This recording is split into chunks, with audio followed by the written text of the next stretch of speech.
ഉസ്ബെക്കിസ്ഥാനിൽ ഹരിപ്പാട് സ്വദേശിനിയായ മെഡിക്കൽ വിദ്യാർത്ഥിനി സാവരിയ ബസന്ത് കൊല്ലപ്പെട്ട കേസിന്റെ അന്വേഷണം സംസ്ഥാന ക്രൈംബ്രാഞ്ചിന് കൈമാറും. വിദേശത്ത് നടന്ന കുറ്റകൃത്യമായതിനാൽ കേസിന്റെ തുടർ അന്വേഷണം ക്രൈംബ്രാഞ്ചിനെ ഏൽപ്പിക്കുകയായിരുന്നു. അതേസമയം മരണകാരണം തലച്ചോറിനേറ്റ മുറിവാണെന്നും കൂടുതൽ തവണ തലയ്ക്ക് അടിയേറ്റതായും പോസ്റ്റ്മോർട്ടത്തിൽ കണ്ടെത്തി.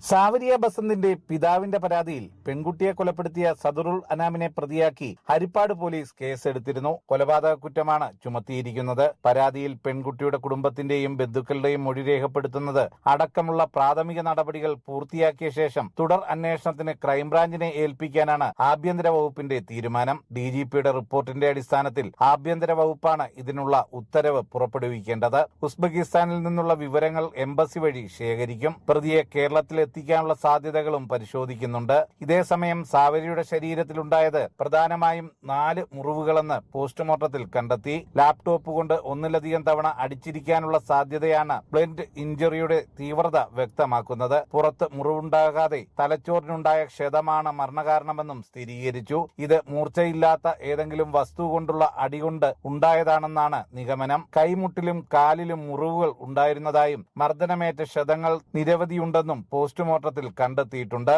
ജനം, ആലപ്പുഴ.